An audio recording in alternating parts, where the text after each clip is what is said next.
join me inside an Alfa Romeo Giulia Quadrifoglio, and I'm about to tell you why you should buy one. Behind me is Dan in a BMW M3, and he's going to tell you why you should buy one of those. He's wrong. And then we're going to get into one car, have an argument about it, decide I was right. We're keeping it simple today. No drag races, no track stuff. We're just on the road. That's where these cars will spend 99% of their time in, what I have to say, are some very, very changeable conditions. The weather's been in and out all day. One of these two cars could well be the best sports saloon on the planet, BMW M3 or Alfa Romeo Giulia Quadrifoglio. This is the facelifted version. It's the 2018 model year, and this is also the competition version, the M3 competition. So why should you have an Alfa Romeo Giulia? Why shouldn't you have an Alfa Romeo Giulia? This is the best car in its class to drive. This is one of the best cars in the world to drive at the moment. When this car was launched last year, and let's not forget, Alfa, while it has a pretty sensational history and heritage, it doesn't exactly have a great track record of batting sports saloons out of the park in the last decade or so, does it? But anyway, this one, straight out of the box, does, to the amazement, I think, of everybody who's driven it. I don't know anybody who's driven this car and gone, yeah, it's okay. Everybody who drives it goes, oh my God, it's sensational. When it arrived a few years ago, this generation M3 it felt unfinished, it felt incomplete. It was a wild ride, actually, and pretty unrefined in some really important ways. It was spiky and difficult to drive quickly. They've been improving it year on year on year ever since it was launched, and it's been getting better and better and better. And now with this, the facelifted competition version, yeah, this is the best version to date. So when I tell you the ride is good, all right, I don't mean that it's comfortable. It is comfortable, but that's not what makes it good. What makes it good is how planted it is, how tied down it is, and yet how absorbent it is at the same time. And I'm trying to think of another car that does it as well, but there isn't one. There just isn't one. I don't think in any class, anywhere on the road now, is there a car that is both as absorbent and yet as controlled as this. It is that good. I kid you not. I kid you not. So what do you get with the competition upgrade? It costs £3,000 on top of the standard car. Then you get a bit more power, another 19 horsepower, up to 444 brake horsepower. And the chassis has been completely reworked as well. New spring and damper rates, new anti-roll bars, new configuration for the stability control. They've done a lot of work to this car. The facelift brings a fresh look. You've got new headlights. I think they look really, really cool. And BMW hasn't said that it's made any revisions at all to the chassis for the 2018 model year. But I'm certain that they have done. I'm absolutely certain that they've made some very detailed, very specific changes, because the chassis is just so much better sorted than any M3 chassis has been before, even the pre-facelift competition models. The balance in this chassis is incredible. If you just turn in and you just trail the brakes on the way into a corner, it feels agile like no other car, no other 4.5 metre long 4 or 5 seat car, 4 doors on the market. It's just sensational. Even the basic Giulia does that, but these ones, the fast ones, oh my goodness, it's a revelation. Another thing that made those early cars such a wild ride was that they just didn't have any traction at all. With so much torque, such a boosty, turbocharged engine, they'd light up their rear tyres when you did so much as stroke the throttle pedal with your right foot. This car's still short on traction, particularly on a day like today where the road is a little bit greasy. You still have to be very, very careful with your right foot if you've got the systems off. If you've got the systems left on, you just see the little traction control light blinking away constantly. The steering's a revelation too. It's smooth, yet not numb. It is fast, yet not nervous. It gives some feedback, yet it doesn't tug and weave. It's just, there's magic going on. It's brilliant. Utterly, utterly brilliant. Equally, the steering mode, if you put it into Sport or Sport Plus steering, it just gets horrible, just dumb weight and synthesized, it's just nasty. So you leave it in comfort. It's not the most detailed steering rack ever, but at least you can tell what the front tyres are up to. This thing's got drive mode. Of course, it's got drive mode. No self-respecting driver's car doesn't have drive modes these days. This is quite simple. DNA, bit of a gimmick, but you put it into dynamic. You can still spec softer dampers if you want on the adaptive damper mode, and it just gives the perfect blend of ride and handling. I've got the car in M dynamic mode, so you hit the traction control button once, and it goes into MDM mode, which is a sort of halfway house. In those early cars, the MDM mode gave you enough rope to hang yourself with. You could have a huge moment. They've recalibrated it massively. Now it's much, much less lenient, so it just allows a little tiny bit of slip before coming back in and reining the car in again. I've got a 2.9 litre twin turbocharged V6 engine. Makes shed loads of power, makes shed loads of torque, but unlike some downsized engines, it also makes a rather nice noise. Pops and bangs. You don't have to be driving like your pants are on fire to enjoy this car. You can just stroke it along, and it just is rewarding and engaging like no other car.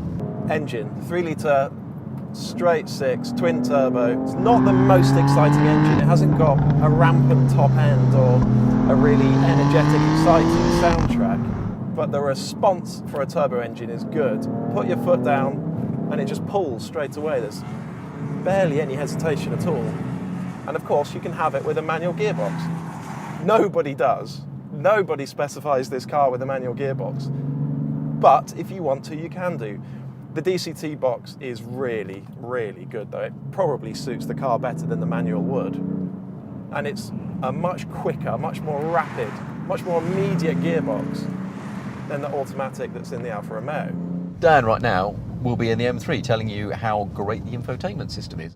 New iDrive, it's the best system out there. It looks good, it works really, really well. And how solid the interior feels. Much better. It makes that car's cabin feel pretty low rent actually, I have to say. And all of those things are true, and all of those things, who cares? I'm sitting in an Alfa Romeo, it's brilliant, it has a brilliant engine, it has a sensational chassis. We've got really supportive seats. Yeah, okay, my infotainment system is not as advanced as that. Yeah, okay, some of the interior plastics are not as advanced as the BMWs, but there's plenty of leather. I've got a great driving position. I've got climate control, I've got DAB radio, I've got satellite navigation. What else do you need? So all of that means this 2018 model year competition is far and away the best M3 to date of this generation. And that might well make it the best sports saloon on the planet. It might well be a better car than that Alfa Romeo.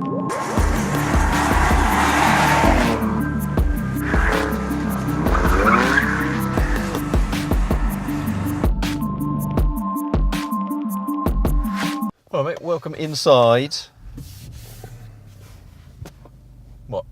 What's wrong with it? Some sort of Punto is this? Oh, come on! This bit, I think that's fine. You've been inside the M3, haven't you? Yeah. And you've been telling everybody how wonderful it is, how solid it is. It's a good cabin actually. It's a solid, good quality cabin, and actually it doesn't just feel like a 3 Series. That's quite an important point, isn't it? It feels like it's a special model, which it is. Yeah, I wouldn't doubt any of that.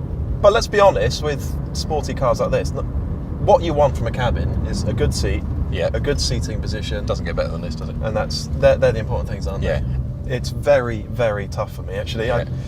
This thing, it's fantastic to drive. It really is. I love the bumpy road mode, the slacking off the damper mode. So soft. Why does really BMW need 3 steering feet? 3 steering weights and 3 gearbox modes, and really it only needs one steering mode. Yeah, and that's the comfort. Exactly. It's just it feels like the Alfa engineers have just gone, well, this is how it should be. There you go. If you're trying to sum the cars up, you can probably describe the M3 as feeling like a sports saloon, and this Alfa actually feels like a sports car with 4 doors. That is a very, very neat summary, actually. I like that a lot. Something about how sharp the steering is, how well tied into the front axle it is. It's just, it's intuitive. Yeah, totally. Yeah, it feels totally natural to drive, doesn't it? There's a real ease and flow to it.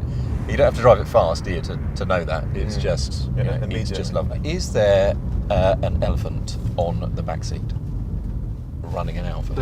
I see. That we should, metaphorically. metaphorically, yeah. It's difficult, isn't it? Because we try cars when they're new, they're not in customer satisfaction surveys, they might be pre-production cars, they might be early build cars, people might still be getting on top of of little niggling issues. Yes. Let's suppose you and a bunch of mates are going on a road trip around Europe, going to maybe Spa, going to the ring, going to do a few laps. Which of these two cars would you trust to get you there and back without any dramas? That is the problem. I mean, I wouldn't want to come back in an actual Punto, and I wouldn't want to spend a day while somebody plugs a laptop in at a dealer, even if it's just a little electrical niggle. Like, you know, I got into this thing last night and the infotainment system because I had the audacity to plug my phone in. How dare you? Just backed up, and it didn't work until this morning. It's perfect again. It's absolutely fine. And I just, you know, we've had problems with it. Pistonhead's had problems with theirs. This car has been back. This is a long term. This car's been back to the dealer once or twice. Everybody I know has had one, has had some little thing. If that niggle goes away, absolutely, I'd have no problem recommending that somebody spends their own money on this. But I just fear you'd recommend to a reader who phones up and says, you know, where should I spend 600 quid a month? You go, oh, buy Giulia, they're brilliant, fantastic. Yeah. And then he phones you up in 6 months' time and is quite rude down the phone to you. I hate to beat Alfa with that same old stick, but Yeah. Too many people I know have had too many issues, Yeah. and I would be nervous. It wouldn't necessarily put me off the car itself because I think the car is mega. I think it's fantastic. Yeah, totally. Yeah, totally. One other thing, Yeah, go on. the way they look. So look, I think they're both sensational to look at as sports saloons. Yeah, I wouldn't disagree. I like the muscularity of the M3, Yeah. but I think this is probably pretty.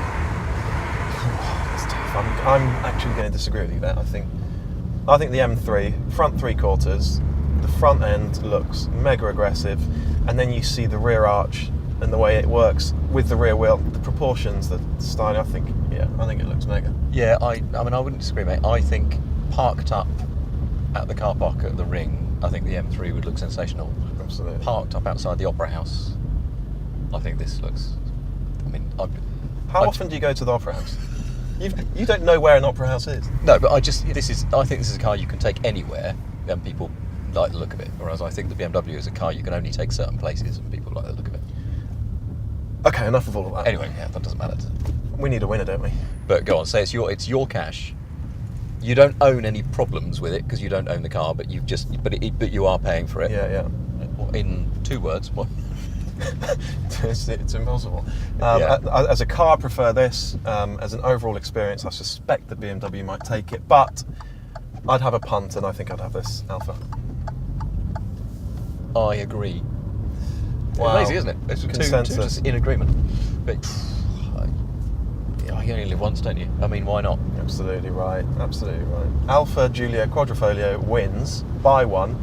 Just don't get onto us when it breaks down. Oh, perfect. Excellent.